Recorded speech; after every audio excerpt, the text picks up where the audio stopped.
Hello everyone, कैसे हैं आप सभी। मैं पूजा स्वागत करती हूँ आप सभी का आपके अपने चैनल द लर्निंग मंत्र में। सो गाइस, लास्ट टाइम हमने 4th यूनिट कंप्लीट कर ली थी और आज हम 5th यूनिट कंप्लीट करने वाले हैं। चलिए स्टार्ट करते हैं। स्टार्ट करने से पहले अगर आप इस चैनल पे नए हैं तो प्लीज़ इस चैनल को सब्सक्राइब करना, लाइक एंड शेयर करना। चलिए स्टार्ट करते हैं। सो 5th यूनिट का नाम है management of classroom process. Management of classroom process, कक्ष की प्रक्रिया का प्रबंध। ठीक है। सो कोर्स है हमारा 502 यूनिट 5th और ब्लॉक 2nd स्टार्ट हो रहा है। सब फर्स्ट क्वेश्चन है कि मैनेजमेंट ऑफ क्लासरूम मैनेजमेंट कौन देखता है। क्लासरूम मैनेजमेंट की रिस्पॉन्सिबिलिटी किसकी होती है। लास्ट टाइम हमने ये क्वेश्चन देखा था कि क्लासरूम मैनेजमेंट की रिस्पॉन्सिबिलिटी किसकी होती है। तो क्लासरूम मैनेजमेंट की रिस्पॉन्सिबिलिटी होती है एक टीचर की। यस, एक टीचर की रिस्पॉन्सिबिलिटी होती है क्लासरूम मैनेज करना। ठीक है। सो क्लासरूम मैनेज करने के लिए टीचर क्या करेगा। पहले प्लानिंग करेगा, क्लास को कंट्रोल करेगा, बच्चों का जो इंटरेक्ट करने के लिए उन्हें पॉजिटिव एटमॉस्फेयर प्रोवाइड करेगा और एक्टिविटीज़ कंडक्ट कराएंगे जिससे क्या हो, बच्चों का डेवलपमेंट हो और लर्निंग अच्छी हो। ठीक है। इस चीज़ के लिए क्या सारी चीज़ें कौन करता है अरेंज, टीचर करता है। एक टीचर ये सब चीज़ें अरेंज करेगा, टीचर प्लानिंग करेगा, चीज़ों को कंट्रोल करेगा, बच्चों के लिए पॉजिटिव एनवायरनमेंट क्रिएट करेगा और एक्टिविटीज़ कंडक्ट कराएगा। ठीक है। ये सब चीज़ें करेंगे एक टीचर, और ये सब चीज़ें एक टीचर बच्चों की नीड्स और एबिलिटीज़ को ध्यान में रखते हुए करते हैं। ठीक है। ये सारी एक्टिविटीज़ जो टीचर कंडक्ट करेगा वो बच्चों की नीड्स और एबिलिटीज़ के अकॉर्डिंग ही कंडक्ट करते हैं। ठीक। सो टीचर की रिस्पॉन्सिबिलिटी है क्लासरूम मैनेजमेंट करना। राइट। क्लासरूम मैनेजमेंट के लिए 3 एस्पेक्ट होते हैं, 3 पहलू हैं। पहले भौतिक व्यवस्था करना, सेकंड टाइम और प्लेस का कैसे यूज़ कर, क्लास का समय, क्लास में टाइम को कैसे यूज़ करना है, क्लास में जो प्लेसेस हैं इम्पोर्टेंट जैसे लर्निंग कॉर्नर हुआ, वॉल हुआ, इनका यूज़ कैसे करना है ये टीचर को पता होना चाहिए। बच्चों को प्रोत्साहित करने के तरीके और अनुशासन आदि से उनकी ऊर्जा को अधिगम में बढ़ोतरी की ओर ध्यान केंद्रित करना, ये तीनों चीज़ें क्लासरूम मैनेजमेंट के में आएंगी। तो देखिए, भौतिक अवस्था से क्या मतलब है। भौतिक अवस्था में सुधार मतलब बेंचेस कैसी हैं, बेंचेस की जो डेस्क वगैरह है उनकी कंडीशन कैसी है ये टीचर देखेंगे। फर्नीचर कैसा है मतलब क्लासरूम का, वॉल की कंडीशन कैसी है, रूफ की कंडीशन कैसी है, छत कैसी है, अच्छी कंडीशन में है, ऐसा तो नहीं है पानी गिर रहा है उसमें, पार्क है यानी टॉयलेट की व्यवस्था अरेंजमेंट कैसा है, ये सब चीज़ें। गर्ल्स टॉयलेट अलग है या वॉशरूम अलग है या बॉयज़ वॉशरूम अलग है, ये सब चीज़ें देखना ये भौतिक अवस्था में आ जाएगा। ठीक है। और उसमें अगर कुछ कंडीशंस के अकॉर्डिंग नहीं है उसमें सुधार करना। जो भी रिसोर्सेज हैं, जो भी मटेरियल है क्लास में वो सब हैं या नहीं हैं ये देखना है ना। लर्निंग मटेरियल जो भी है वो क्लास में उपलब्ध है या नहीं है, ये चीज़ें भी भौतिक अवस्था में ही आएगी। सेकंड, टाइम एंड प्लेस में क्या होगा, टीचर को अगर आज कुछ पढ़ाना है तो उसके लिए टीचर को पहले ही रेडी होना पड़ेगा, और अगर टीचर पहले से रेडी है, लेसन प्लान पहले से रेडी करके रखा है टीचर ने अच्छे से, तो क्या होगा, टीचर जैसे ही क्लास में एंटर होगा तो उसके माइंड में है कि कैसे स्टार्ट करना है, तो यहाँ पे क्या होगा, टाइम बचेगा। जब टीचर ये सारी चीज़ें एक स्टार्टिंग लेते हैं ना कुछ भी पढ़ाने के लिए, उस टाइम में थोड़ा सा टाइम होता है कि बच्चे इधर उधर लग जाते हैं, तो इस बीच का जो टाइम है टीचर को क्या करना है, ब्लैक बोर्ड पर कुछ भी एक पजल टाइप या कुछ भी राइट डाउन कर दे, तो वहाँ पे क्या होगा, बच्चे मेंटली थिंकिंग सोचने लगेंगे कि इतने टाइम में वो आपस में गपशप नहीं करेंगे। अगर टीचर ने बोर्ड पर कुछ मेंशन कर दिया जिससे बच्चों को अपना दिमाग लगाना पड़ रहा है, कुछ ऐसा नोट डाउन कर देती है एक टीचर ब्लैक बोर्ड पे, तो इससे क्या होगा, बच्चे आपस में नहीं लगते हैं, है ना। वो क्या करेंगे, उसमें माइंड लगाएंगे, उस पजल को सॉल्व करने में लग जाएंगे। तो इससे क्या होगा, टाइम वेस्ट नहीं होगा और इतने इस टाइम पीरियड में क्या करेंगे, टीचर भी अपनी सारी चीज़ें अरेंज करके एक अच्छा स्टार्ट ले सकती है। स्टार्ट लेना है एक एनर्जेटिक वे में, जिससे बच्चों का इंटरेस्ट डेवलप हो। ठीक है, तो इस तरीके से टाइम का यूज़ करना है टीचर को, जिससे कोई टाइम वेस्ट ना हो। ठीक, स्थान का कैसे उपयोग करना, स्थान क्या क्या होता है, प्लेस क्या क्या होता है क्लास में। एक तो लर्निंग कॉर्नर होता है, लर्निंग कॉर्नर का यूज़ करना, एक लर्निंग कॉर्नर बना देना चाहिए बच्चे, जिसमें सीखें, अच्छा अच्छा चीज़ें सीखें और टीएलएम यूज़ करना। ठीक, एक दूसरा होता है वॉल, क्लासरूम वॉल का कैसे यूज़ कर रहे हो आप। क्लासरूम वॉल एक ह्यूज पार्ट होता है जहाँ पे आप कुछ भी क्रिएट कर सकते हैं, है ना।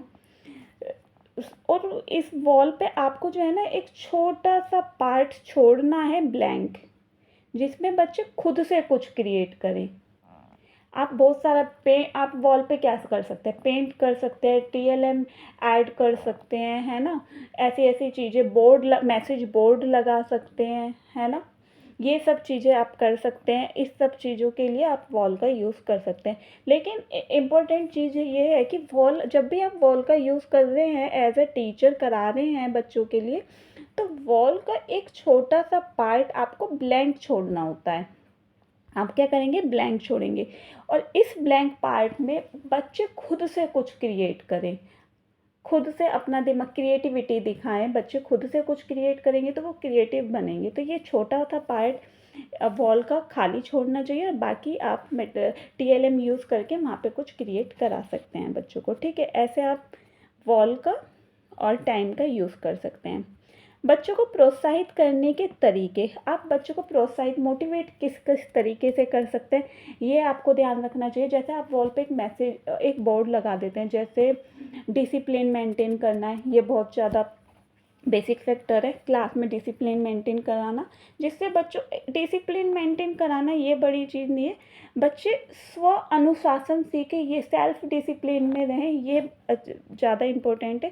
तो इसके लिए एज अ टीचर आप क्या कर सकते हो, ये चीज़ें देखें, जिससे बच्चों का मोटिवेशन भी बढ़ेगा और एक वो डिसिप्लिन भी, सेल्फ डिसिप्लिन भी सीख जाएंगे, और जिससे क्या होगा, बच्चों का डेवलपमेंट बढ़ेगा, लर्निंग अच्छी होगी। सो आप एक बोर्ड, आप week of the student announce कर सकते हैं कि सबसे ओबीडेंट कौन रहा, या क्लास में सबसे सब चीज़ों के रूल्स रेगुलेशन किस बच्चे ने फॉलो किए, है ना, किसने अपना होमवर्क टाइमली किया, किसने हर चीज़, मतलब एक्टिविटीज़ में इन्वॉल्वमेंट किस बच्चे का अच्छा रहा, ये सब मतलब स्टूडेंट ऑफ द वीक आप अनाउंस कर सकते हैं। किसी भी चीज़ में एक्टिविटीज़ इन्वॉल्वमेंट कितना है बच्चों का, ग्रुप एक्टिविटीज़ में इन्वॉल्वमेंट बच्चे का कितना है, या डिसिप्लिन मैनर में कौन बच्चा सबसे अच्छे से रहता है, ये से वेल ड्रेस बच्चा कौन है। इस तरीके से आप वीक ऑफ द डे एक स्टूडेंट को अनाउंस कर सकते हैं, जिससे बच्चे, और फिर उस बच्चे का नेम वीकली में, जो भी बच्चे का आप नाम अनाउंस करने वाले हैं, उस बच्चे का नेम आप बोर्ड पे लगा दें, जो आपने मैसेज बोर्ड बनाया था या नेम बोर्ड था, उस पर आप मेंशन कर देंगे, तो बच्चा क्या होगा, मोटिवेट होगा, और उससे क्या होगा, जो अदर बच्चे हैं जिनका नाम इस बार मेंशन नहीं हो पाया है, तो वो भी उस चीज़ को फॉलो करने लग जाएंगे।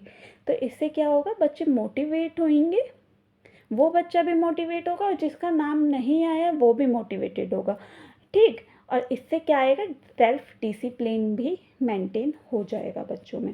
तो इससे अलग और भी बहुत सारी चीज़ें हैं जो आप कर सकते हैं एज अ टीचर, जिससे मतलब आइडियाज़ होने चाहिए आपके पास, एज अ टीचर आपके पास आइडियाज़ होने चाहिए कि आप बच्चे को किस तरीके से मोटिवेट कर सकते हैं लर्निंग के लिए या सभी एक्टिविटीज़ के लिए क्लास में। ठीक, अनुशासन, ठीक, ये आ गया जो मैंने आपको बता दिया, आदि से उनकी ऊर्जा को अधिगम में बढ़ोतरी की ओर केंद्रित करता है। इस सभी चीज़ों से क्या होगा, बच्चे की लर्निंग बढ़ेगी। ठीक है, अधिगम में बढ़ोतरी होगी। तो ये 3 एस्पेक्ट थे, आई होप आपको क्लियर हो गए होंगे। चलिए आगे बढ़ते हैं। क्लासरूम, क्लासरूम में एक चीज़ ये मेंशन है, इस बुक में मेंशन थी कि एक रूम में एक ही क्लास होनी चाहिए। ऐसे नहीं होता कि मर्ज कर देते एक रूम में, class section A section B मर्ज कर दिया, ये क्लासेस मर्ज कर दी, ऐसे नहीं होना चाहिए। एक रूम एक class, one room one class का प्रोसेस ही फॉलो करना है। Creating a learner friendly environment, friendly environment इसके भी 3 एस्पेक्ट है। देखिए, दुष्क्रिय कक्षा वातावरण, डिसफंक्शनल क्लासरूम एनवायरनमेंट। सेकंड है पर्याप्त कक्षा वातावरण और व्यवस्थित कक्षा वातावरण, ऑर्डरली क्लासरूम एनवायरनमेंट। ठीक है, ये 3 एस्पेक्ट है। फर्स्ट में क्या होगा, दुष्क्रिय कक्षा वातावरण में बहुत शोर होगा और इसमें लर्निंग ना के बराबर होगी। ठीक है, इसमें लर्निंग नहीं होने की फर्स्ट वाले में।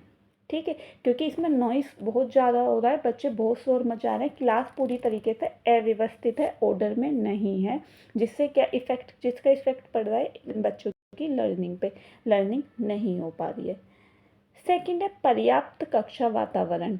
इसमें क्या होगा, इसमें कुछ डिसिप्लिन मेंटेन है, टीचर का डिसिप्लिन कौन कर रहा है, मैनेज कौन करा रहा है, टीचर। ठीक है, इसमें कुछ तो डिसिप्लिन है, कुछ डिसिप्लिन है तो लर्निंग भी सिर्फ कुछ ही हो रही है। ठीक है, ये सेकेंड वाला होगा। और ऑर्डरली क्लासरूम एनवायरनमेंट में क्या है, सब कुछ मैनर में है, सब कुछ ऑर्डर में है, ऑर्डरली मेंटेन है, सब कुछ मेंटेन है, बहुत ज़्यादा शोर नहीं मच रहा है, बिल्कुल क्वाइट वे में भी नहीं बैठे हैं बच्चे। ठीक है, सब चीज़ व्यवस्थित रूप से अरेंज है इसमें। सो आप देख लीजिए, पहले में क्या है, लर्निंग ना के बराबर है, अधिगम ना के बराबर हो रहा है। दूसरे में क्या है, कुछ डिसिप्लिन है और कुछ लर्निंग है। और थर्ड में सबसे अच्छी कंडीशन है थर्ड वाली। ठीक है, तो थर्ड को देखते हैं। अब इसमें इसके 2 टाइप हैं, एक तो नियंत्रित और एक है मित्रतापूर्ण। ठीक है, फर्स्ट में क्या होगा, नियंत्रित में क्या है, क्लास में पूर्ण रूप से नियंत्रण है, टाइट शिप है, नियमों का कठोरता से पालन होता है, पूरे रूल्स एंड रेगुलेशन फॉलो करने पड़ते हैं बच्चों को, सख्ती से अनुशासन का पालन करना है और बहुत कम अनुदेशनात्मक व्यू की रचना का उपयोग। ठीक है, ये है फर्स्ट। इसमें मतलब अच्छे से आपको रूल्स एंड रेगुलेशन को फॉलो करना है, जो नियंत्रित है, कंट्रोल वाली है। सेकेंड है मित्रतापूर्ण, इसमें कक्षाएं अधिक सुचारू रूप से संचालित है, स्मूथली रनिंग क्लासरूम है ये।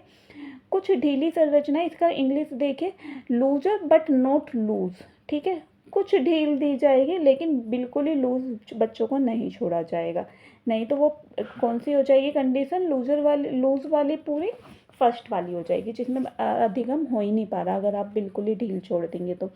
शिक्षक अधिगम विधियाँ, टीचिंग मेथड का यूज़ करना है, अनुदेशनात्मक विधियों का उपयोग करना है, विद्यार्थियों के लिए एक मीनिंगफुल लर्निंग होएगी यहाँ पर। ठीक है, मीनिंगफुल लर्निंग है ये। कक्षा में 2 प्रकार के संबंध है, ये देखिए, मैंने ये रिपीट हो गया, मल्टीपल टाइम रिपीट हुआ है ये रिलेशन, टीचर स्टूडेंट रिलेशन और स्टूडेंट स्टूडेंट रिलेशन।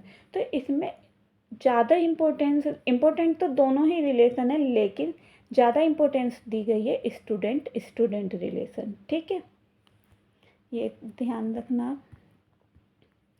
व्यक्तिगत अधिगम का प्रबंधन, इंडिविजुअलाइज लर्निंग, इसमें देखिए लेक्चर मेथड के लिए बताया गया है। लेक्चर मेथड में क्या होता है, वन वे कम्युनिकेशन होता है from teacher to student, teacher start करता है, टीचर की साइड से स्टार्ट होता है तो स्टूडेंट की तरफ चलता है। वन वे कम्युनिकेशन है, टीचर लेक्चर दे रहा है, बच्चे पैसिवली बैठकर टीचर को सुन रहे हैं। ठीक है, ये होता है लेक्चर मेथड, जिसमें टीचर आता है, लेक्चर देते हैं और चले जाते हैं। फिर व्यक्तिगत अधिगम, क्या डिफरेंस है, व्यक्तिगत अधिगम में प्रत्येक विद्यार्थी अपनी गति, हर बच्चा अपनी स्पीड से सीखेगा, अपने ट्राई लेगा, अपने इंटरेस्ट के साथ सीखेगा। ठीक है, टीचर क्या करता है, सिर्फ टीचर बच्चों को फैसिलिटेट करेगा, टीचर एक सुविधादाता के रूप में काम करता है और बच्चे अपने इंटरेस्ट से, अपनी स्पीड से सीखते हैं, अपने प्रैक्टिस करते हैं चीज़ों की और फिर उसे करके देखते हैं। ठीक है, ये व्यक्तिगत अधिगम है। तकनीकी सुविधाएं दी जाती हैं, टेक्नोलॉजिकल डिवाइसेस यूज़ की जाती है, कंप्यूटर और सम सेल्फ लर्निंग मटेरियल और असाइनमेंट का बहुत ज़्यादा यूज़ किया जाता है। ठीक है, आईसीटी को प्रमोट कर ही रहे हैं इस टाइम। व्यक्तिगत अधिगम विकास के लिए क्या क्या चीज़ें ज़रूरी है, computer assisted learning CAL, text book, guides, workbooks, self instructional material और वाइडली यूज़। इन सब चीज़ों का यूज़ हो रहा है। ICT बहुत ज़्यादा प्रमोट किया जा रहा है। ठीक है। सामान्य कक्षाओं में सबसे अधिक प्रयोग आने वाली व्यक्तिगत निजी विधि प्रदत्त कार्य का अभाव, प्रैक्टिस ऑफ असाइनमेंट ही है। ठीक। अब आते हैं सामूहिक अधिगम का प्रबंधन, ग्रुप लर्निंग। कक्षा अधिगम और व्यक्तिगत अधिगम में दो रुकावट, एक मुख्य रुकावट क्या है कि आप फ्रीली क्या करते हैं, डिबेट नहीं कर पाते, डिस्कशन नहीं कर पाते हैं। ये चीज़ नोट कर लेना। कक्षा अधिगम और व्यक्तिगत अधिगम में मुख्य रुकावट, मेनली हिंड्रेंस क्या है कि स्वतंत्रता पूर्वक वाद विवाद ना कर पाना। देखिए, कार्ल रोजर्स ने 1960 में इस चीज़ को प्रमोट किया था। स्वतंत्र वाद विवाद की महत्ता को बल किसने दिया? कार्ल रोजर्स ने 1960 में, 1960 में। ठीक है। संतुलित शिक्षा प्रदान करने में ये हेल्पफुल है। इन्होंने अधिगम को स्वभाव से सामाजिक माना। लर्निंग कैसी है? सामाजिक है। इसका मीनिंग, इस लाइन को आप समझिए। सामाजिक कैसे है? क्योंकि हम जहाँ भी एक बच्चा, और ये बच्चा या कोई भी, जहाँ जहाँ हमारा इंटरेक्शन होता है, हम वहीं से कुछ ना कुछ सीखते हैं। हम घर से कुछ ना कुछ सीखते हैं। ठीक है। हम फ्रेंड्स से मिलते हैं, उनसे हमें कुछ सीखने को मिलेगा, है ना। हम स्कूल में जाते हैं, डेफिनेटली वहाँ से तो सीखते हैं। हम सोसाइटी में इन्वॉल्व होते हैं, वहाँ से कुछ ना कुछ सीखते हैं। तो बच्चे के इंटरेक्शन जहाँ इंटरेक्ट कर रहा है वो चीज़ों से, वहाँ सभी जगह से कुछ ना कुछ सीखता है। ठीक है। तो ये क्या हो गया? सामाजिक। स्वभाव से सामाजिक माना जाता है अधिगम। इसमें गलतियों को आसानी से पकड़ा जाता है और तुरंत सुधारा जाता है। ठीक है। मिस्टेक्स को इम्पोर्टेंस दी गई है। सहभागिता से निजी जिम्मेदारी की अनुभूति होती है। आप जब ग्रुप लर्निंग करते हैं तो इंडिविजुअली आप सभी की रिस्पॉन्सिबिलिटी होती है उसके लिए। ठीक है। सामूहिक चर्चा से बहुत से विभिन्न प्रकार के वैकल्पिक विचारों का सर्जन होता है। जब आप एक ग्रुप में इंटरेक्ट करेंगे एक दूसरे से, तो सबके अपने पॉइंट ऑफ व्यूज होंगे, है ना।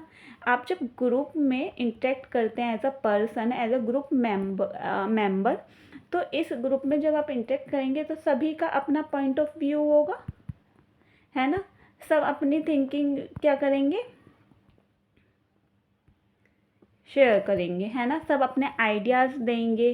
तो आप जब इतने सारे आइडियाज़ मिलते हैं, इतनी सारी चीज़ों को आप देखना, तो आपके पास क्या होगी, वैकल्पिक विचारों का सर्जन होगा। आप अपने विचार रख रहे हैं, आप अपने आइडियाज़ दे रहे हैं, आपके जो ग्रुप मेंबर्स हैं वो अपने आइडियाज़ दे रहे हैं, तो आप उनसे कुछ सीख रहे हैं, वो आपसे कुछ सीख रहे हैं। तो मल्टीपल आपके पास आइडियाज़ हो जाएंगे यहाँ पे। तो वैकल्पिक विचारों का सर्जन होगा। समझ में आ गया होगा। शिक्षक की भूमिका मार्गदर्शक और साधन उपलब्ध कराने की होती है। टीचर एक फैसिलिटेटर होता है। हमेशा जिस चीज़ की आपको ज़रूरत पड़ेगी वो टीचर ही प्रोवाइड कराएगा आपको। अध्यापक के 3 काम होते हैं। एक तो ग्रुप, ये बहुत अच्छा क्वेश्चन है, ग्रुप क्रिएट कौन करता है? टीचर करेगा। टीचर आपको एक ग्रुप क्रिएट करके देगा। ठीक है। हेल्प करेगा क्रिएट करने में। संप्रेक्षण की सुविधा, कम्युनिकेशन, संप्रेक्षण मतलब कम्युनिकेशन की सुविधा देगा। आपको इंटरेक्ट करने के लिए एक अच्छा एनवायरनमेंट प्रोवाइड किएगा, जिसमें आप पॉजिटिव एनवायरनमेंट होगा, जिसमें आप आपस में इंटरेक्ट कर सकते हैं, कम्युनिकेट कर सकते हैं। ठीक है। अधिगम परिणामों का संचित करना और समेकित करना, जो कुछ रिजल्ट भी तो निकलेगा इन सब चीज़ों से। ठीक है। इस उपागम द्वारा शैक्षणिक उद्देश्यों की प्राप्ति के लिए उच्च संज्ञानात्मक उद्देश्य की प्राप्ति, समस्या समाधान, प्रॉब्लम सॉल्विंग, डिसीजंस लेना, जटिल जीवन कौशलों का विकास करना, सृजनात्मक चिंतन, लॉजिकल थिंकिंग, क्रिएटिव थिंकिंग, विभिन्न विधियों का सोचना और विकास करना। ठीक है। ये कौन सा, ये था group learning. Group learning of students mainly 4 types, 4 type की ग्रुप लर्निंग होती है, ये ध्यान रखना। ग्रुपिंग बाय एबिलिटी, जैसे बहुत सारे बच्चे होते हैं, सबकी चॉइसेस सेम होती हैं, एबिलिटीज क्षमता सबकी अलग सेम होती है ना। तो सेम एबिलिटी वाले बच्चों की ग्रुपिंग कर देना, मतलब एक समरूप ग्रुप समूह बना देना। जिस बच्चे की एबिलिटी सेम है उन सबका एक ग्रुप बना देना। जिनकी चॉइसेस सेम है, रुचि जिन बच्चों की सेम है उनका एक ग्रुप बना देना, है ना। इंटरेस्ट जिनका सेम है उनकी एक ग्रुप बना देना। और एक होती है रैंडम ग्रुपिंग, ये इम्पोर्टेंट है। रैंडम ग्रुपिंग मतलब इसमें जो है ना विषम योग्यता वाले बच्चे होते हैं, सबके इंटरेस्ट अलग होते हैं, सबके चॉइसेस अलग होती है, सबकी एबिलिटीज़ अलग होती है, और इन सभी बच्चों का एक ग्रुप बना देना। और इसका निर्माण किस तरीके से होता है, देखिए इसका निर्माण होगा लॉटरी, एक कुछ मतलब पर्ची डाल देना, उससे एक बच्चे निकाल लेंगे और उसके थ्रू बना देंगे ग्रुप। रोल नंबर के थ्रू कि स्टार्टिंग से कुछ बच्चे ले लिए जिनका रोल नंबर है 1 से 5 तक के रोल नंबर के बच्चों का एक ग्रुप बन गया, क्योंकि 5 से 6 बच्चों का ग्रुपिंग करी जाती है, ठीक है। विधि के संयोगिक विधियों समूह का निर्माण, तो इस तरीके से रैंडम ग्रुपिंग कर लेना। और इसमें क्या होंगे, विषम योग्यता वाले बच्चे होंगे। तो ये 4 टाइप के ग्रुप होते हैं, grouping by ability, grouping by interest, grouping by choice और रैंडम ग्रुपिंग। तो ग्रुपिंग कितने टाइप के होते हैं, 4 टाइप के, ये आप ध्यान रख लेना है, ठीक है। समूह अधिगम स्थिति में संप्रेक्षण, इसके भी 2 तरीके हैं। पहली स्थिति देखिए, पहली स्थिति में होगा छोटा समूह होगा। टीचर क्या करेगा, टीचर विद्यार्थियों से सीधे बातचीत करेगा, टीचर डायरेक्टली इंटरेक्ट कर रहा है बच्चों से, ठीक है। समूह क्या है, छोटा है। विद्यार्थियों के पास आपस में बात करने का मतलब वो नहीं, अवसर नहीं दिया जा रहा, टीचर डायरेक्टली इंटरेक्ट कर रहा है। और दूसरी स्थिति क्या है, टीचर समूह एक सदस्य की तरह है। टीचर क्या है, टीचर भी अपने आप को एक ग्रुप का मेंबर मान लेता है, ठीक है। और एक मेंबर की तरह पार्टिसिपेट करता है, एज अ मेंबर पार्टिसिपेट करता है टीचर ग्रुप में। और शिक्षक सहित सभी को आपस में बातचीत की स्वतंत्रता होती है। बच्चे भी आपस में इंटरेक्ट कर रहे हैं और टीचर भी इंटरेक्ट कर रहा है, सभी को समान अवसर दिए जा रहे हैं, सभी को समान अपॉर्चुनिटी दी जा रही है, ठीक है। स्वतंत्रता में पूरी प्रक्रिया समूह द्वारा नियंत्रित होती है। तो इसमें क्या क्यों की जा रही है, समान अवसर क्यों किए जा रहे हैं, टीचर भी बच्चों की ही तरह, क्योंकि बच्चे भी मेंबर हैं ग्रुप के, है ना। और टीचर भी एज अ मेंबर वो कर रहा है, पार्टिसिपेट कर रहा है, तो ये आपस में इक्वली इंटरेक्ट कर रहे हैं, सब इक्वल हो गए सेकेंड वाली स्थिति में। सो इसमें फर्स्ट स्थिति में क्या है, फर्स्ट वाली सिचुएशन में क्या है कि टीचर कंट्रोल कर रहा है सब कुछ। और सेकंड वाली सिचुएशन में क्या है, teacher as a member participate कर रहा है, ठीक है। तो इसमें तो फर्स्ट वाली कंडीशन में क्या होगा, कंट्रोल बाय टीचर, और कंट्रोल सेकंड में कंट्रोल बाय ग्रुप, ठीक। पहली कंडीशन में टीचर सब कुछ कंट्रोल करेगा, और सेकंड वाली कंडीशन में पूरा ग्रुप मिलकर म्यूचुअली कंट्रोल करेगा चीज़ों को, ठीक है। क्योंकि टीचर भी ग्रुप का एक सदस्य है, इसमें टीचर भी क्या है, एक ग्रुप का ही मेंबर है। तो इसमें ग्रुप कंट्रोल कर रहा है, इसमें टीचर कंट्रोल कर रहा है, ठीक है। फर्स्ट वाली कंडीशन कब फॉलो की जाती है, जब टीचर को कंट्रोल दे दिया जाता है, टीचर के हाथ में कंट्रोल होता है। जब कोई प्रॉब्लम होती है ना, प्रॉब्लमेटिक कंडीशन होती है, जब पहली कंडीशन को फॉलो किया जाता है, तभी विद्यार्थी विशिष्ट अधिगम समस्या से ग्रस्त होता है। जैसे उसे प्रोनाउंसिएशन की प्रॉब्लम है, इंग्लिश वर्ड वो प्रॉपरली नहीं बोल पा रहा है, तो टीचर चीज़ों को देखेगा, है ना। प्रॉब्लम सॉल्विंग में प्रॉब्लम आ रही है, तो ये सब चीज़ें जब ऐसी कंडीशंस होंगी, कुछ डिसेबिलिटी वो हो रही होगी, तो टीचर कंट्रोल करेगा, क्योंकि टीचर की हेल्प की ज़रूरत होगी बच्चों को। समूह अधिगम प्रबंधन सिद्धांत, principle for management of group learning, ठीक है। ये मैंने आपको बता दिया, 4 से 6 विद्यार्थियों का एक ग्रुप बनेगा, ग्रुप क्रिएट होगा 4-5 सदस्यों का, ठीक है। 4-5 स्टूडेंटों से मिलकर एक ग्रुप बनेगा। विषम योग्यता वाले विद्यार्थियों को प्राथमिकता दी जाएगी। हेट्रोजीनियस ग्रुप ज़्यादा प्रीफर किया जाएगा, जिसमें बच्चे ज़्यादा एक दूसरे से सीखेंगे, क्योंकि सबकी एबिलिटी, चॉइसेस, इंटरेस्ट सबके अलग हैं, ठीक है। रैंडम रैंडम ग्रुपिंग की तरह हो गया, हेट्रोजीनियस ग्रुप होगा ये, ठीक है। विषम योग्यता वाले बच्चे होंगे। समूह में विविधता हो, अब जब विषम योग्यता वाले बच्चे होंगे तो विविधता तो होगी। सभी आपस में कार्य करें, मतलब सभी आपस में साथ साथ काम करें, सब पार्टिसिपेट करें, सबकी रिस्पॉन्सिबिलिटी, किसी एक बंदे की रिस्पॉन्सिबिलिटी नहीं है ग्रुप को सफल करने के लिए, सबकी ही रिस्पॉन्सिबिलिटी होगी। जो भी आप काम कर रहे हैं, जो भी आपको वर्क दिया गया है एज अ ग्रुप मेंबर। समूह में एक नेता का चयन करें और कार्य के आधार पर उसे बदलते रहें। एक नेता आपको फिक्स, एक लीडर आपको फिक्स करना है, एक लीडर आप फिक्स कर देंगे और वो लीडर हमेशा के लिए फिक्स नहीं होगा, आप अकॉर्डिंग टू ग्रुप चेंज करते रहेंगे वो, मतलब सबको अवसर दिया जाएगा लीड करने का भी। कार्य विद्यार्थी की मानसिक योग्यता के अनुकूल हो। जो भी ग्रुप है वो बच्चे हैं, मेंटल एबिलिटी के अकॉर्डिंग आप उनको वर्क दें। उनकी मेंटल एबिलिटी से ना ही, उनके लेवल से ना ही बहुत मतलब इजी हो वो वर्क और ना ही बहुत हाई हो।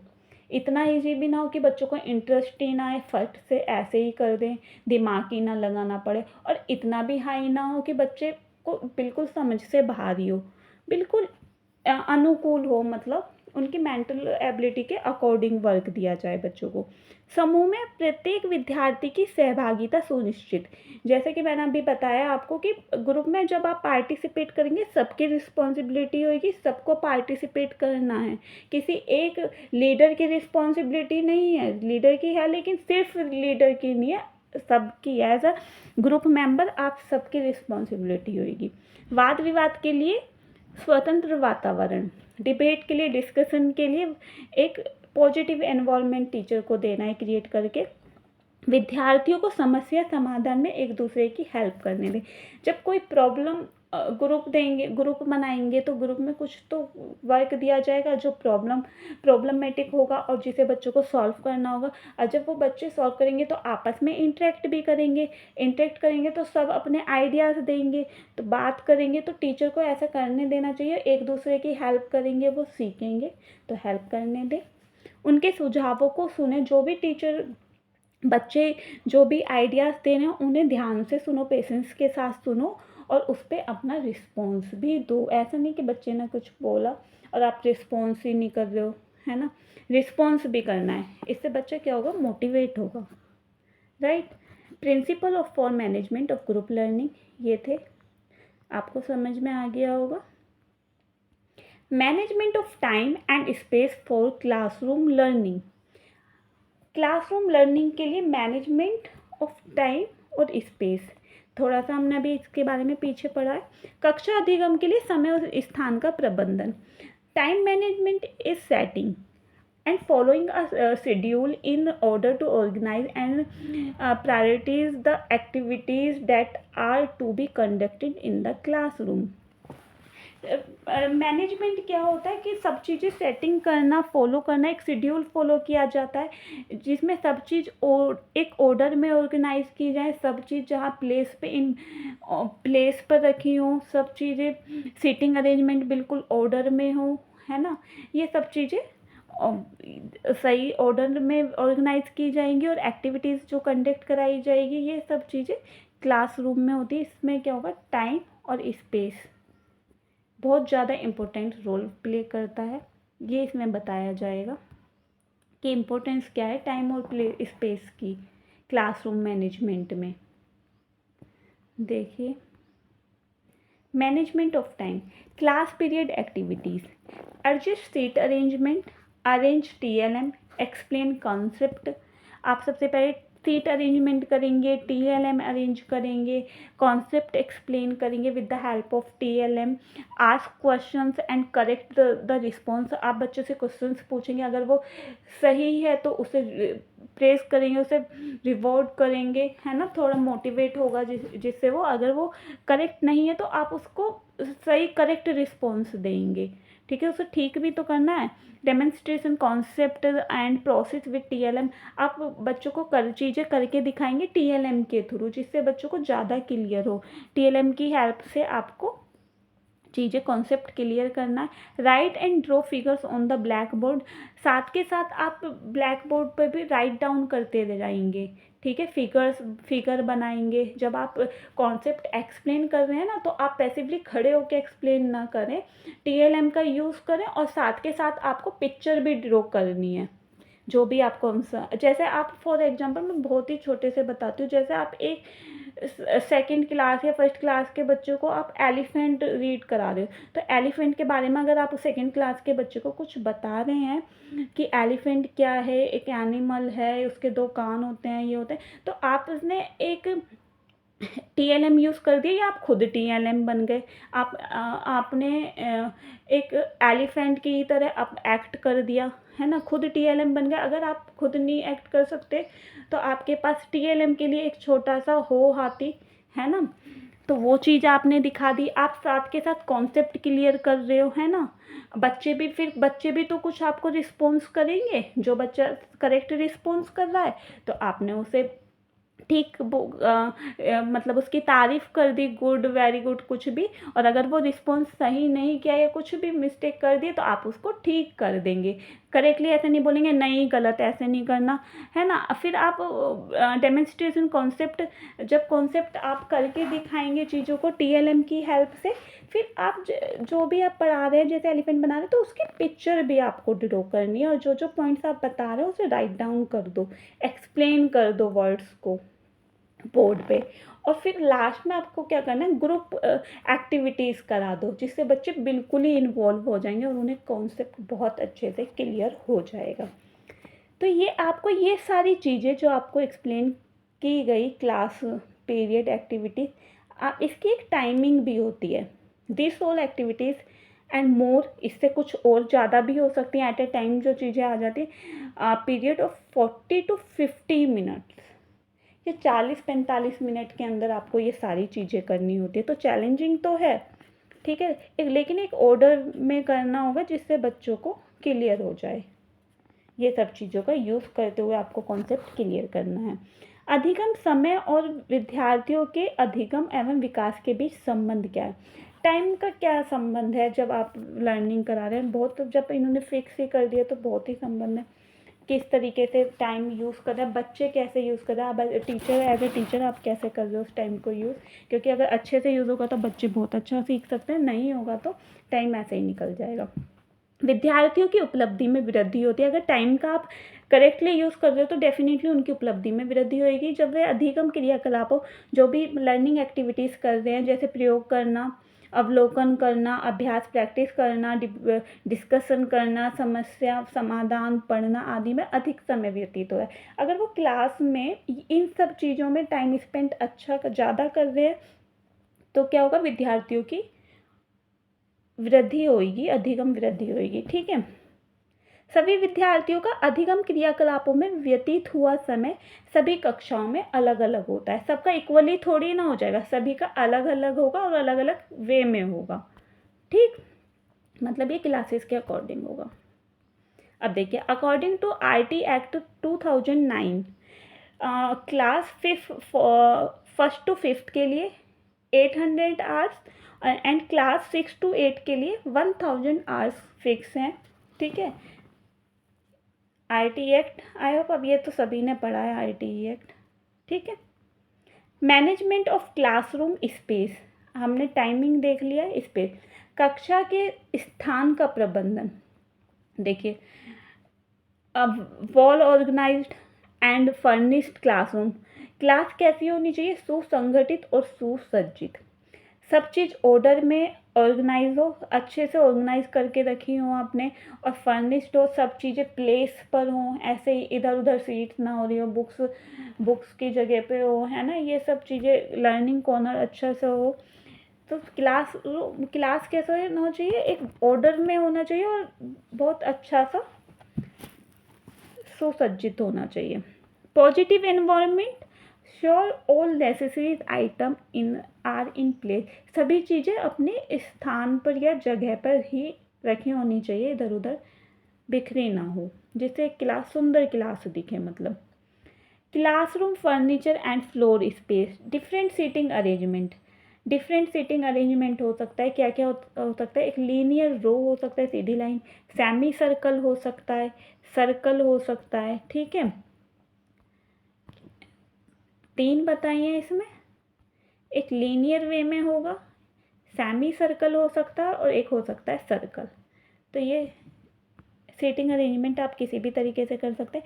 फेस टू फेस हो सकता है, ठीक है। Teacher can observe student individually, अगर आप इसमें से सर्कल या सेमी सर्कल ऐसे कुछ सीटिंग अरेंजमेंट करेंगे तो टीचर क्या करेगा, सबको ऑब्जर्व कर सकता है, एक एक बच्चे पे ध्यान जाएगा टीचर का, ठीक है। While they are engaged in the activities, जब वो इंगेज्ड होंगे एक्टिविटीज़ में, इन्वॉल्व हो जाएंगे एक्टिविटीज़ जो भी टीचर करा रहे हैं, तो टीचर सबको अपनी सीट से बैठ के देख सकता है कि अगर वो सेमी सर्कल या सर्कल में। Wall space, bulletin boards, wall space का कैसे यूज़ करोगे, प्लेस स्टूडेंट चार्ट लगा दो, प्रोजेक्ट लगा दो उन क्लास वॉल पे, क्या जो जैसे असाइनमेंट दिए जाते हैं बच्चों को, प्रोजेक्ट दे दिए जाते हैं, बच्चे प्रोजेक्ट बना के लाएंगे, जिसका सबसे अच्छा है उसका लगा दीजिए, बाकी बच्चे मोटिवेट होंगे, है ना, तो उस बाकी का भी लगा दीजिए जिसके और थोड़े बेटर हैं। और स्टूडेंट्स के चार्ट प्लेस कर दो वॉल्स पर, इस तरीके से वॉल का आप एक ह्यूज पार्ट आप यूज़ कर सकते हो क्लास का। Specific activity can be draw and painted on the wall, जो भी कुछ स्पेसिफिक एक्टिविटीज़ कराओ उसे पेंटेड करा दो वॉल पर बच्चों से, ठीक है। Keep some wall space remain blank, ये बहुत इंपॉर्टेंट है, कुछ स्पेस वॉल का क्या रहने दीजिए, आप ब्लैंक छोड़ दीजिए, ठीक है। Keep some place wall blank और use there this area to create working space for student, बच्चे खुद से कुछ क्रिएट करें इस एरिया में, इससे क्या होंगे, बच्चे क्रिएटिव बनेंगे, है ना, खुद से कुछ चीज़ें करके देखेंगे, उनका माइंड क्रिएटिव होगा। मैसेज बोर्ड लगा दीजिए, अटेंडेंस बोर्ड लगा दीजिए, कलर चार्ट, वर्ड लिस्ट लगा सकते हैं, सॉन्ग्स, डेली रूटीन लगा दो, है ना। These wall activities promote self learning, इससे क्या प्रमोट होगा, सेल्फ लर्निंग होगी, बच्चे खुद से वॉल पे उनको ऑब्जर्व तो करेंगे ना, क्लास में बैठे रहेंगे, वो वॉल को, अगर उनका ध्यान इधर उधर भी होता है तो वो वॉल को देखेंगे और चीज़ें ऑब्जर्व करेंगे, और इससे क्या होगा, सेल्फ लर्निंग होगी बच्चे की। कितनी अच्छी चीज़ है ये, ठीक। Learning material kept in remote area of the class, remote area of the class मतलब ऐसे एरिया में आप लर्निंग मटेरियल रखिए जिससे बच्चे आराम से ले सकें, ऐसे ना कि बच्चे की पहुंच से बाहर ही हो वो, ठीक है। और जो टीचर की यूज़ की चीज़ें वो टीचर थोड़ा सा अलग रखे, ठीक है, जिससे बच्चे बेकार ना कर दें। Seating arrangement in activity based classroom, seating arrangement कैसा होना चाहिए, क्रियाकलाप आधारित कक्ष में बैठने की व्यवस्था, ठीक। देखिए, क्रियाकलाप आधारित कक्ष में बैठने की व्यवस्था, sometime activities demand for U shape, ये मतलब इन्होंने कहा एक्टिविटी पे भी डिमांड करता है कि आपको सीटिंग कैसे कराने की, क्या एक्टिविटीज़ करा रहे हो उसके अकॉर्डिंग आप सीटिंग कराओगे, अकॉर्डिंगली कराओगे सीटिंग, ऐसे ही नहीं करा दोगे, ठीक है। तो यू शेप की कब करानी है आपको, सर्कल में कब करानी है, ये चीज़ें एक्टिविटीज़ पे डिपेंड करता है। परंपरागत कक्षाओं में मतलब पहले के टाइम में सीटिंग कैसे होती थी, ऐसे रो में हो जाती थी, ऐसे ऐसे नहीं बिठा देते एक फर्स्ट रो सेकंड रो पंक्ति में, तो ये पहले के टाइम में थी। इस टाइम में सर्कल का यूज़ करते हैं, यू शेप का यूज़ करते हैं, सेमी सर्कल का कर देते हैं, है ना।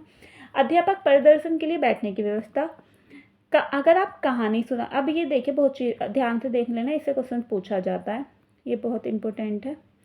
अगर आप पोम सुना रहे हैं, स्टोरीज कर रहे हैं, स्टोरी टेलिंग कर रहे हैं, या मैथमेटिकल प्रॉब्लम सॉल्व कर रहे हैं, तो आपको क्या करना है, ब्लैक बोर्ड पे ये सब करते हुए या आप कुछ चीज़ें करके दिखा रहे हैं तो विद्यार्थियों के साथ आप डिस्कशन कर रहे हैं, तो करते समय उन्हें अर्धवृत्ताकार हाफ सर्कल में बिठाएंगे आप, ठीक है। इस तरीके से बच्चों को बिठाना है। ये देख लीजिए, पोम, स्टोरी, मैथमेटिकल प्रॉब्लम, गणितीय समस्याओं का समाधान श्यामपट्ट पर करते समय, प्रायोगिक कार्य करते समय, विद्यार्थियों के साथ चर्चा करते समय उन्हें कैसे बिठाया जाता है, हाफ सर्कल, सेमी सर्कल या अर्धवृत्ताकार, कुछ भी कह सकते हैं, इस तरीके से बिठाया जाएगा बच्चों को। टीचर के प्ले पोजीशन यहाँ होगी, ठीक है। ये ध्यान रखना क्या क्या चीज़ों में। अब देखिए सेकंड ग्रुप एक्टिविटी सामूहिक। जब आप ग्रुप एक्टिविटीज़ करा रहे हैं जब क्या होगा, 4 से 6 विद्यार्थियों का छोटा समूह बनना। समूह की संख्या देख लो, ये अब तो बहुत बार रिपीट हो गई है, ठीक है। वृत्ताकार स्थिति में विभिन्न भागों में बैठाएं, ठीक है। जैसे 4-5 बच्चों का ग्रुप इधर बना दिया, इधर बना दिया, इधर इधर इधर, एक ये सर्कल वे में हो गया वृत्ताकार स्थिति में, और टीचर यहाँ बैठ गया। अब बच्चे ग्रुप एक्टिविटीज़ कर रहे हैं, ग्रुप एक्टिविटीज़ में इस तरीके से करना है, ठीक। सामूहिक प्रतियोगिता, कोई भी ग्रुप कंपटीशन है तो फिर आप कैसे करेंगे, फेस टू फेस बच्चे बैठेंगे। अर्धवर्ताकार, देखो यहाँ पे टीचर हो गए, यहाँ पे आधे बच्चे हो गए, यहाँ पे आधे बच्चे हो गए, और ये कैसा सर्कल में। तो एक समूह अर्धवृत्ताकार स्थिति में, उसके समक्ष दूसरा समूह। देखिए एक समूह तो ये हो गया, एक ग्रुप तो ये हो गया। अब इसी ग्रुप के सामने एक ग्रुप ये हो गया, तो ये क्या है, फेस टू फेस है। और यहाँ पे टीचर की पोजीशन हो गई, यहाँ पे टीचर है, तो ये क्या हो गया, सेमी सर्कल में बैठे हैं। एक सेमी सर्कल ये हो गया, एक सेमी सर्कल ये हो गया। ये ऐसे इन सेंटर है इनका फेस, आमने सामने ये फेस टू फेस बैठे हैं। टीचर एज ए एंकर और जज इन द कंपटीशन। इस टीचर की इस तरीके से एंकर और जज की तरह एक्ट करेगा टीचर, ठीक है, क्योंकि ये कंपटीशन चल रहा है। और मिड में बैठ के टीचर इन सबको ऑब्जर्व कर रहा है। Management for motivation and discipline, प्रेरणा और अनुशासन के लिए प्रबंधन। विद्यार्थियों को प्रेरित करने के लिए प्रबंधन कैसे, एक तो देखो आप मोटिवेट कैसे कर सकते हैं बच्चों को। एक तो आंतरिक प्रेरणा वो होती है, आंतरिक प्रेरणा, और एक बाह्य प्रेरणा होती है। आंतरिक क्या होती है, जब आपका किसी चीज़ में खुद इंटरेस्ट है, आपकी खुद क्यूरियोसिटी क्रिएट हो रही है, आप मतलब नेचुरल वे में, नेचुरल है आपके लिए ये। आपकी अगर आप कुछ भी चीज़ करते हो और अपने आपका उस चीज़ में इंटरेस्ट है, तो ये आपकी के लिए आंतरिक प्रेरणा हो गई। आपको कोई मोटिवेट नहीं कर रहा बाहर से कि अगर तुम ये करोगे आपको चॉकलेट मिल जाएगी, अगर ये करोगे तो आपको ये मिल जाएगा।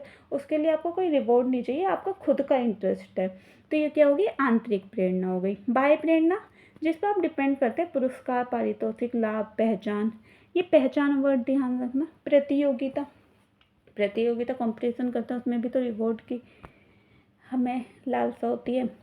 प्रेरणा स्तर बढ़ाने के लिए विकल्प प्रदान करें और एक एनवायरनमेंट क्रिएट करें। बच्चे मिस्टेक्स से सीखे।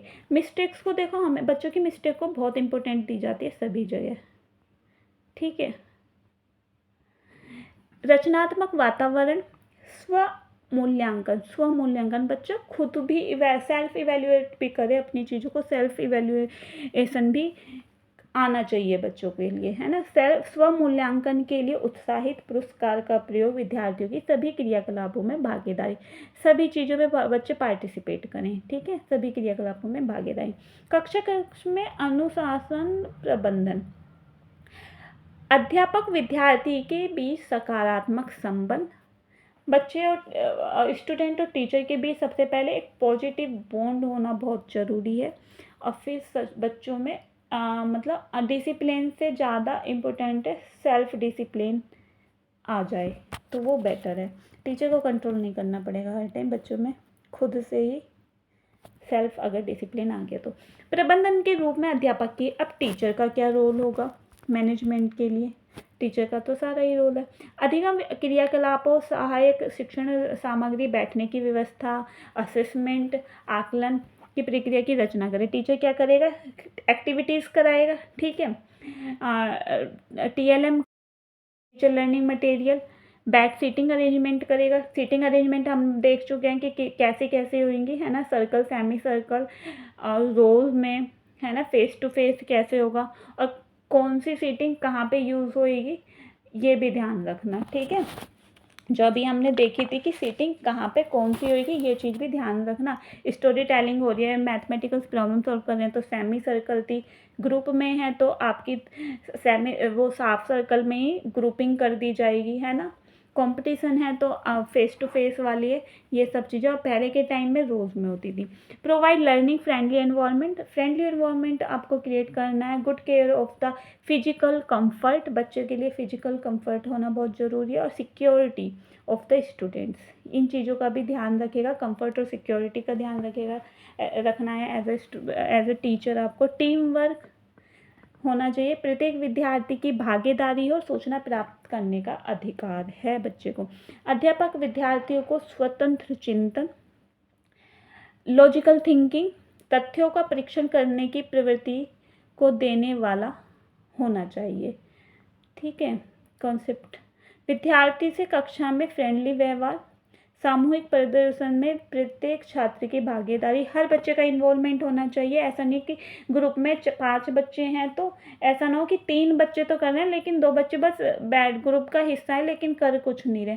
ये अगर 5 बच्चे हैं तो 5 का ही इन्वॉल्वमेंट होना चाहिए। सबकी अपनी सबकी इंडिविजुअली रिस्पॉन्सिबिलिटी है। ठीक है। कोई ग्रुप लीडर की या 2-3 बच्चों की रिस्पॉन्सिबिलिटी नहीं होएगी, जो भी आप वर्क कर रहे हो ग्रुप में। ठीक है। सामूहिक प्रदर्शन में प्रत्येक छात्र की जिम्मेदारी सुनिश्चित, दत्त कार्य मतलब होमवर्क, क्रियाकलापों की प्रगति की देखभाल, जो भी आप एक्टिविटीज़ करा रहे हैं तो प्रोग्रेस भी देखनी है बच्चों की। जब बच्चे एक्टिविटीज़ करते तो टीचर असेसमेंट भी तो कर रहा होता है ना। जब टीचर क्लास में एक्टिविटीज़ कराएंगे तो एज ए टीचर आप असेसमेंट भी तो करते रहते हैं कि किस बच्चे का कितना इन्वॉल्वमेंट है, उसके हिसाब से ग्रेड भी मिल जाता है ना। और आकलन करते हैं आप इन चीज़ों को एक्टिविटीज़ देखने के लिए होता है ना, assessment of learning, assessment as learning, है ना। तो क्रियाकलापों की प्रगति की देखभाल टीचर असेसमेंट भी करते रहते हैं एक्टिविटीज़, और उसके अकॉर्डिंग पेरेंट्स से मीटिंग करते हैं, फिर उनकी प्रोग्रेस, बच्चे की प्रोग्रेस बताते हैं। तो ये बच्चों को, टीचर को हेल्प करता है असिस्ट करने में ये एक्टिविटी। सो गाइस, ये यहाँ हमारी हो जाती है आज सेकंड ब्लॉक की 5th यूनिट आज हमारी कंप्लीट हो गई है। ठीक है। ये कौन सी यूनिट थी? 5th यूनिट थी जो हमने आज कंप्लीट कर दी है। आई होप आप सभी को ये यूनिट समझ में आई होगी। ये DSSB एग्ज़ाम्स के लिए, कोई भी टीचिंग एग्ज़ाम्स है जिसमें CDP आती है, सभी क्लासेस के लिए बहुत ज़्यादा, सभी एग्ज़ाम्स के लिए बहुत ज़्यादा इंपॉर्टेंट क्लास है। नाइओ समरी DSSB में बहुत ज़्यादा पूछी जाती है। अगर आप DSSB की ये तैयारी कर रहे हैं तो आपके लिए तो ये रामबाण है। और अगर कोई भी बच्चा CDP पढ़ना चाहता है और CDP आप अपनी अच्छे से कंप्लीट करना चाहते हैं तो आपके लिए ये क्लास है। तो अगर आपको ये क्लास अच्छी लगी हो, आपके लिए थोड़ी सी भी यूज़फुल हो, तो प्लीज़ इस चैनल को सब्सक्राइब करना, लाइक एंड शेयर करना। Thank you so much.